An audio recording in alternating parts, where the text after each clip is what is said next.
Welcome to Telangana State Board of Intermediate Education Digital Classes for Vocational Courses. I am M. Narasimha Reddy, M.Com Gold Medal in Taxation, CGL in Vocational Accounting and Taxation, Government Junior College, Sirpur Kagaz Nagar, District Komaram Bhim, Asifabad. Taxation 1, Unit 8, Income from House Property, Part H digital class. పన్ను విధింపు 1 unit 8 గృహ ఆస్తి నుండి ఆదాయం. Part H digital class. Text book problem number 1 page number 298. ఈరోజు part H digital class నందు text book నందు గల గృహాస్తి నుండి ఆదాయం ప్రాబ్లం నెంబర్ 1 పేజ్ నెంబర్ 296ను మనము సాధన చేయబోతున్నాం. Problem number 1 text book page number 296. విద్యార్థులు టెక్స్ట్ బుక్ నందు గల ప్రాబ్లం నెంబర్ 1 పేజ్ నెంబర్ 296 నందు మనము సాధన చేయబోయే ప్రాబ్లం కలదు. టెక్స్ట్ బుక్ నందు విద్యార్థులు చూడవలసి ఉంటుంది. అదేవిధంగా ప్రాబ్లం విషయానికి వచ్చినట్టయితే, శ్రీ సాత్విక్ ఒక గృహమునకు యజమాని. అతను ప్రతి మాసమునకు రూపాయలు 5,000 చొప్పున అద్దెకై ఇచ్చినాడు. దాని పురపాలక సంఘపు అద్దె విలువ సంవత్సరానికి రూపాయలు 48,000 మరియు చెల్లించిన ఖర్చులు పురపాలక సంఘపు పన్నులు రూపాయలు 8,500, మరమ్మత్తులు రూపాయలు 4,000, గృహము కొనుగోలుకై తీసుకున్న అప్పుపై చెల్లించిన వడ్డీ రూపాయలు 15,000.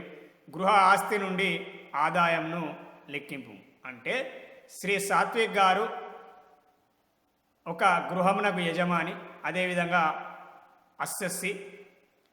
అతను ప్రతి మాసమునకు అంటే ప్రతి నెలకు రూపాయలు 5,000 చొప్పున గృహమునకు అద్దెకిచ్చి ఉన్నాడు. అదేవిధంగా ఆ అద్దెకి ఇవ్వబడినటువంటి గృహం యొక్క పురపాలక సంఘపు అద్దె విలువ సంవత్సరానికి రూపాయలు 48,000 మరియు శ్రీ సాత్విక్ చెల్లించినటువంటి ఖర్చులు పురపాలక సంఘ పన్నులు రూపాయలు 8,500 సంవత్సరానికి. అదేవిధంగా మరమ్మత్తుల కోసం గాను రూపాయలు 4,000 చెల్లించడం అనేది జరిగింది. అదేవిధంగా గృహాన్ని కొనుగోలు చేయుటకై తీసుకున్న అప్పుపై చెల్లించిన వడ్డీ రూపాయలు 15,000 సంవత్సరానికి. అయిన ఎడల ప్రస్తుత పన్ను నిర్ధారణ సంవత్సరం 2020-21 గృహ ఆస్తి నుండి ఆదాయంను లెక్కించవలసి ఉంటుంది. ఇక ఇచ్చినటువంటి అంశాల విషయానికి వచ్చినట్టయితే, ఇక్కడ రూపాయలు మరమ్మతులు 4,000 రూపాయలకు మనం తగ్గింపించడానికి అవకాశం లేదు. అదేవిధంగా పురపాలక సంఘ పనులకు తగ్గింపించడానికి అవకాశం ఉంది. అదేవిధంగా గృహం కొనుగోలుకై తీసుకున్న అప్పుపై చెల్లించినటువంటి వడ్డీ రూపాయలు 15,000 కూడా మనం తగ్గింపుగా ఇచ్చుటకు అవకాశం కలదు. Problem number 1 text book page number 296. Mister Satvik owns a house. He has let out the house ₹5,000 per month. The municipal valuation of the house ₹48,000 per annum. Expenses paid municipal taxes ₹8,500. Repairs ₹4,000. Interest paid on the loan taken to purchase the house ₹15,000. Compute income from house property for the current assessment year 2020 and 21. Here Mr. Satvik is the assessee and owner of the house, and he paid the expenses municipal taxes ₹8,500 allowed from the gross annual value as deduction. Repairs ₹4,000 not allowed as deduction, and interest paid ₹15,000 allowed from the net annual value according to the Income Tax Act 1961 section 24B. సమాధానం విషయానికి వచ్చినట్టయితే, ప్రస్తుత పన్ను నిర్ధారణ సంవత్సరం 2020-21 శ్రీ సాత్విక్ యొక్క గృహ ఆస్తి నుండి ఆదాయంను లెక్కించుట. వివరాలు: ఆదాయము రూపాయలు. ఇక స్థూల వార్షిక విలువ gross annual value working notes number 1 నందు మనం లెక్కించవలసి ఉంది. అదేవిధంగా లెక్కిస్తాము. ఇక గ్రాస్ యాన్యువల్ వాల్యూ స్థూల వార్షిక విలువ = 60,000 రూపాయలు. అదేవిధంగా తీసివేయము పురపాలక సంఘపు పన్నులు వర్కింగ్ నోట్స్ నెంబర్ 2 నందు వివరించడం జరిగింది. రూపాయలు 8,500 సంవత్సరానికి. అదేవిధంగా స్థూల వార్షిక విలువ గ్రాస్ యాన్యువల్ వాల్యూ 60,000 రూపాయల నుండి పురపాలక సంఘ పన్నులు 8,500 సంవత్సరానికి తీసివేయగా వచ్చినటువంటి 51,500 రూపాయలే మనకు నికర వార్షిక విలువ అగును. దాని నికర వార్షిక విలువను వర్కింగ్ నోట్స్ నెంబర్ 3 నందు మనము లెక్కించడం అనేది జరిగింది.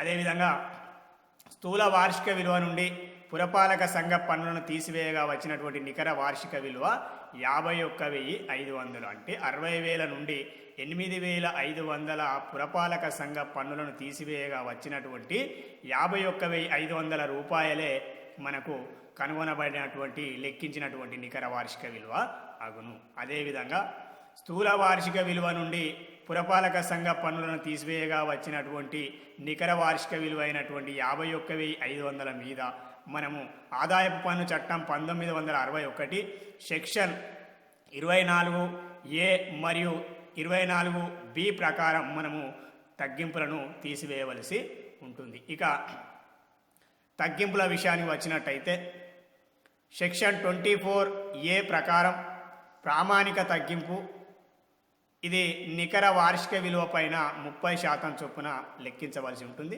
నికర వార్షిక విలువ అంటే కనుగొనబడినటువంటి నికర వార్షిక విలువ. మనము ఈ ప్రశ్న యందు లెక్కించినటువంటి నికర వార్షిక విలువ 51,500. 51,500 మీద మనము 30% లెక్కించగా 15,450 రూపాయలు రావడం అనేది జరిగింది. అదేవిధంగా వర్కింగ్ నోట్స్ నెంబర్ 4 నందు మనము ప్రామాణిక తగ్గింపుకు సంబంధించినటువంటి వివరణను మనము చేయవలసి ఉంటుంది. అదేవిధంగా ఈ ప్రామాణిక తగ్గింపు విషయానికి వచ్చినట్టయితే గృహాస్తి నుండి ఆదాయాన్ని కలిగి ఉన్నటువంటి ప్రతి ఎస్ఎస్సికి తప్పనిసరిగా ప్రామాణికంగా విధిగా ఇవ్వవలసినటువంటి తగ్గింపునే మనం ప్రామాణిక తగ్గింపు అంటాం. అది లెక్కించబడినటువంటి నికర వార్షిక విలువ మీద 30% ప్రతి గృహాస్తి నుండి ఆదాయాన్ని కలిగిన ప్రతి ఎస్ఎస్సికి మనము తప్పనిసరిగా విధిగా ఇవ్వవలసినటువంటి తగ్గింపు మొత్తం. అదేవిధంగా రెండవది ఇంటి కోసం తీసుకున్న అప్పుపై వడ్డీ సెక్షన్ 24B. ఇది వర్కింగ్ నోట్స్ 5 నందు మనం వివరించడం అనేది జరిగింది.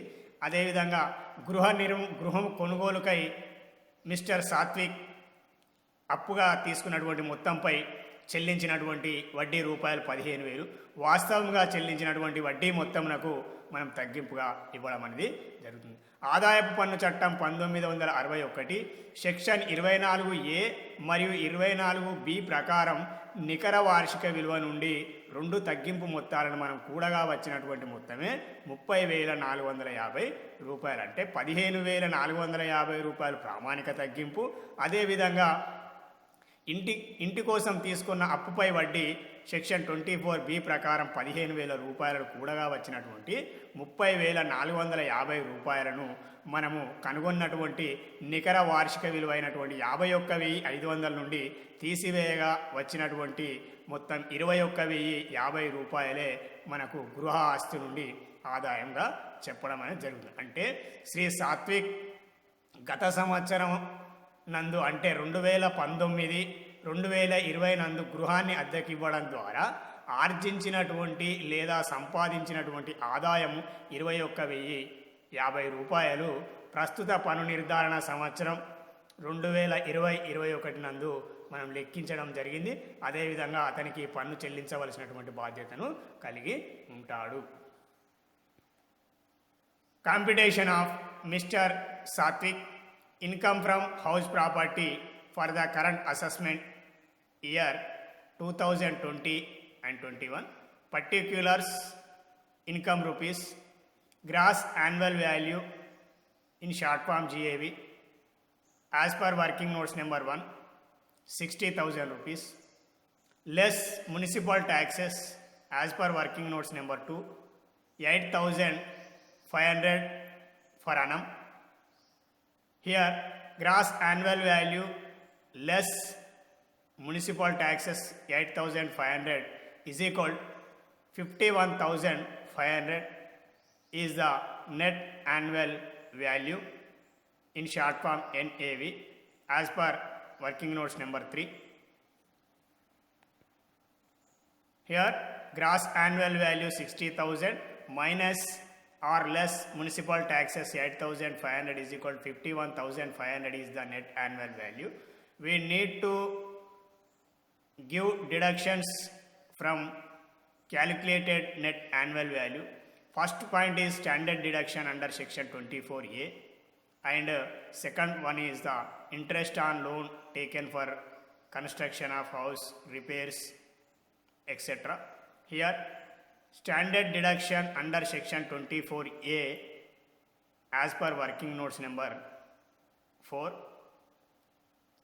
Here standard deduction is the 30% of calculated annual value. Here calculated annual value above is rupees 51,500. We need to calculate standard deduction on 51,500 rupees. Here 51,500 multiply with 30 divided by 100 is equal 15,450 as standard deduction according to the Income Tax Act 1961 section 24A. Interest on loan under section 24B as per working notes number 5 rupees 15,000. Here under section 24A and B total deductions is 15,450 plus 15,000 is equal 30,450.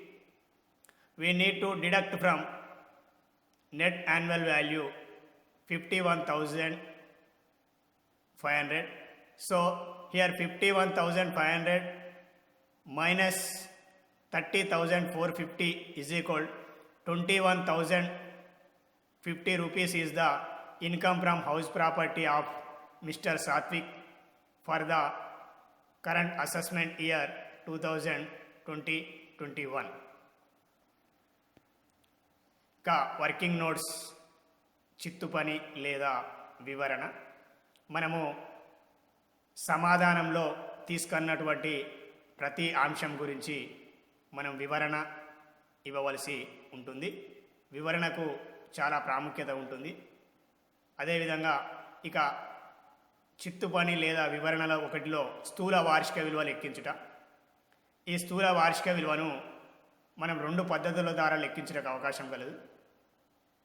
ఇప్పుడు మనం లెక్కించబోయేటువంటి పద్ధతి మొదటి పద్ధతి. దీని తదుపరి రెండవ పద్ధతి అందు కూడా మనం స్థూల వార్షిక విలువను లెక్కించబోతున్నాం. ఇక మొదటి పద్ధతి అందు స్థూల వార్షిక విలువను లెక్కించుట. స్టెప్ 1, ముందుగా ఆశించిన అద్దె విలువను లెక్కించుట. ఈ దిగువ ఇచ్చిన 2 మొత్తములలో గరిష్ట విలువయే ఆశించిన అద్దె విలువ అగును. ఏ పురపాలక సంఘపు అద్దె విలువ వివరములలో ఇచ్చిన విధంగా రూపాయలు 48,000 సంవత్సరానికి. అదేవిధంగా బి సమంజసమైనటువంటి అద్దె విలువ సమాచారం నందు ఇచ్చిన సమాచారం నందు లేదా ప్రశ్న నందు మనకు సమంజసమైనటువంటి అద్దె విలువ ఇవ్వలేదు కావున డాష్ డాష్గా వదిలివేయడమైంది. ఇక ఇచ్చిన 2 మొత్తాల్లో పురపాలక సంఘపు అద్దె విలువను అదేవిధంగా సమంజసమైనటువంటి అద్దె విలువను మనం పోల్చి చూడగా గమనించగా 48,000 రూపాయలే మనకు ఎక్కువగా ఉండడం అనేది జరిగింది, గరిష్టంగా ఉండడం జరిగింది.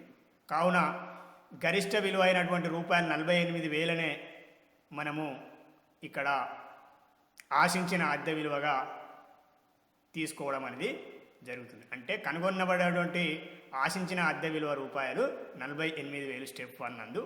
అదేవిధంగా ఇక స్టెప్ విషయానికి వచ్చినట్టయితే స్టెప్ 2 నందు స్థూల వార్షిక విలువను నిర్ధారించవలసి ఉంటుంది, లెక్కించవలసి ఉంటుంది. ఇక ఈ దిగువ ఇచ్చిన రెండు మొత్తములలో గరిష్ట విలువయే స్థూల వార్షిక విలువ అగును. ఇక ఏ ఆశించిన అద్దె విలువ 48,000 రూపాయలు సంవత్సరానికి, అంటే మనం స్టెప్ 1 నందు కనుగొనబడినటువంటి ఆశించిన అద్దెనే మనము ఇక్కడ ఏ అంశంగా తీసుకోవడం జరిగింది. అదేవిధంగా బి వాస్తవమైనటువంటి అద్దె విలువ. శ్రీ సాత్విక్ గారు తన యొక్క గృహాన్ని ప్రతి నెలకు రూపాయలు 5,000 చొప్పున అద్దెకివ్వడం ద్వారా పూర్తి కాలానికి 12 నెలల కాలానికి అతను రూపాయలు 60,000 రూపాయల అద్దె స్వీకరించున్నాడు. అంటే గృహాన్ని సంవత్సర పూర్తి కాలంకు అద్దెకియడం ద్వారా స్వీకరించినటువంటి ఆదాయాన్ని ఏదైతే ఉందో, లేదా స్వీకరించవలసినటువంటి ఆదాయం ఏదైతే ఉందో ఆదాయాన్ని మనము వాస్తవమైనటువంటి అద్దె విలువగా చెప్పడం అనేది జరుగుతుంది. వాస్తవమైన అద్దె విలువ అంటే గృహాన్ని అద్దెకియడం ద్వారా అద్దె రూపంలో స్వీకరించినటువంటి మొత్తాన్ని మనం వాస్తవమైనటువంటి అద్దె విలువగా చెప్పడం అనేది జరుగుతుంది. ఇక సాత్విక్ గారు 5,000 రూపాయల చొప్పున ప్రతి నెలకు 12 నెలల కాలానికి అద్దెకివ్వడం ద్వారా వచ్చినటువంటి 60,000 రూపాయలే వాస్తవమైనటువంటి అద్దె విలువ. ఇక స్టెప్ 2 నందు మనం పెట్టుకున్న షరతు ప్రకారం దిగువ ఇచ్చిన రెండు మొత్తములలో గరిష్ట విలువయే స్థూల వార్షిక విలువ. అంటే విద్యార్థులు ఆశించిన అద్దె విలువను అదేవిధంగా వాస్తవమైనటువంటి అద్దె విలువను మనం పోల్చి చూసినట్టయితే రూపాయలు 60,000 ఎక్కువగా ఉండడం జరిగింది, 48,000 తక్కువగా ఉండడం జరిగింది. అదేవిధంగా 60,000 రూపాయలు ఎక్కువగా ఉండడం జరిగింది. కాబట్టి మనము గరిష్ట విలువైనటువంటి రూపాయలు 60,000నే స్థూల వార్షిక విలువగా మనము నిర్ధారించడం అనేది జరిగింది. అంటే ఇక్కడ కనుగొనబడినటువంటి స్థూల వార్షిక విలువ రూపాయలు 60,000. అంటే వాస్తవమైనటువంటి అద్దె విలువయే ఇక్కడ మనకు స్థూల వార్షిక విలువ అగును. ఇక విద్యార్థులకు ఈ స్థూల వార్షిక విలువ గ్రాస్ యాన్యువల్ వాల్యూను దగ్గరి పద్ధతి అందు ఒకే స్టెప్ నందు లెక్కించేటువంటి పద్ధతి ఇది. ఈ పద్ధతి కొంచెం సులువుగానే ఉండడం అనేది జరుగుతుంది. కావున విద్యార్థులు ఈ పద్ధతిని పాటించినట్టయితే సమాధానం త్వరితగతిన రాబట్టడానికి అవకాశం కలదు. ఇక విషయానికి వచ్చినట్టయితే స్థూల వార్షిక విలువ గ్రాస్ యాన్యువల్ వాల్యూ దగ్గర పద్ధతి అందు లెక్కించుట. స్థూల వార్షిక విలువ గ్రాస్ యాన్యువల్ వాల్యూ ₹60,000. ఈ దిగువ మూడు మొత్తములలో గరిష్ట విలువయే స్థూల వార్షిక విలువ అగును. ఏ పురపాలక సంఘపు అద్దె విలువ మున్సిపల్ రెంటల్ వాల్యూ మనకు ఇచ్చిన సమాచారం ప్రకారం 48,000 సంవత్సరానికి. అదేవిధంగా బి సమంజసమైనటువంటి అద్దె విలువ ఫెయిర్ రెంటల్ వాల్యూ. మనకు సమంజసమైనటువంటి అద్దె విలువను సమాచారంలో ఇవ్వబడలేదు కావున డాష్గా వదిలివేయడమైంది. అదేవిధంగా సి వాస్తవమైనటువంటి అద్దె విలువ 5,000 ప్రతి నెలకు మల్టిప్లై విత్ 12 నెలల కాలానికి 60,000 రూపాయలు.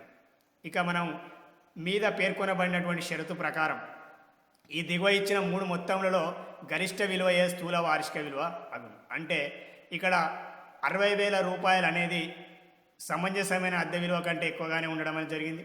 అదేవిధంగా 48,000 రూపాయలు అయినటువంటి పురపాలక సంఘపు అద్దె విలువ మున్సిపల్ రెంటల్ వాల్యూ కంటే కూడా ఎక్కువగానే ఉండడం అనేది జరిగింది. కావున ఆ మూడు ABC అంశముల మూడు మొత్తములలో మనకు సి అంశమైనటువంటి వాస్తవమైనటువంటి అద్దె విలువ 60,000 రూపాయలు ఎక్కువగా ఉంది. కావున పై మూడు మొత్తములలో గరిష్ట విలువ అయిన రూపాయలు 60,000 స్థూల వార్షిక విలువ అగును. అంటే మనము స్థూల వార్షిక విలువ అనేది రూపాయలు 60,000గా మనం నిర్ధారించవలసి ఉంటుంది. అదేవిధంగా స్థూల వార్షిక విలువను 60,000 రూపాయలను మనం తీసుకొనవలసి ఉంటుంది. అంటే మొదటి పద్ధతి అందు లెక్కించినను అదేవిధంగా రెండవ పద్ధతి అందు లెక్కించినను వచ్చేటువంటి స్థూల వార్షిక విలువలో ఎటువంటి మార్పు అనేది ఉండదు. విద్యార్థులు మొదటి పద్ధతి అయినా లేదా రెండవ పద్ధతి అయినా అవలంబించడం వల్ల ఏది అనుకూలమైన ఎడల ఆ అనుకూలమైనటువంటి పద్ధతి ద్వారా సాధన చేయటకు అవకాశం కలదు. సమాధానము ఒకే రూపకంగా ఉండడం అనేది జరుగుతుంది. Working notes number 1, calculation of gross annual value in short cut method. Gross annual value GAV in short form ₹60,000. Calculating gross annual value GAV which is higher of the following three amounts. Here A. Municipal rental value as per the given information per annum 48,000 rupees. B. Fair rental value FRV in short form. Here there is no fair rental value in this given information. And C is the actual rental value ARV in short form.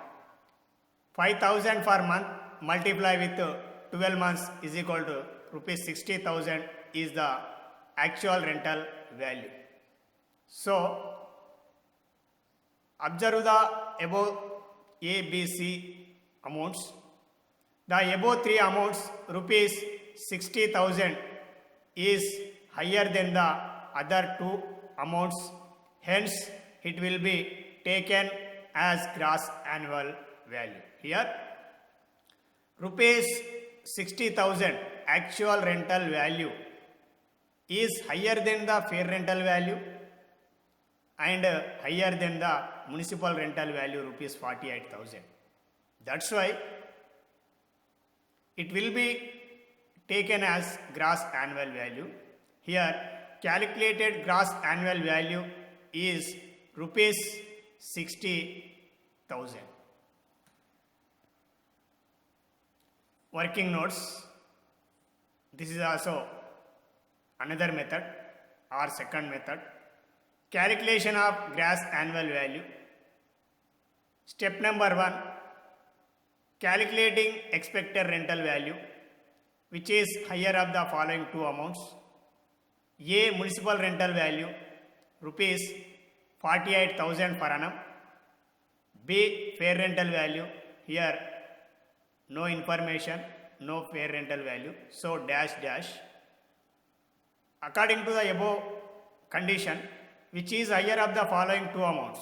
Here municipal rental value rupees 48,000 is higher than the fair rental value, so expected rental value is rupees 48,000.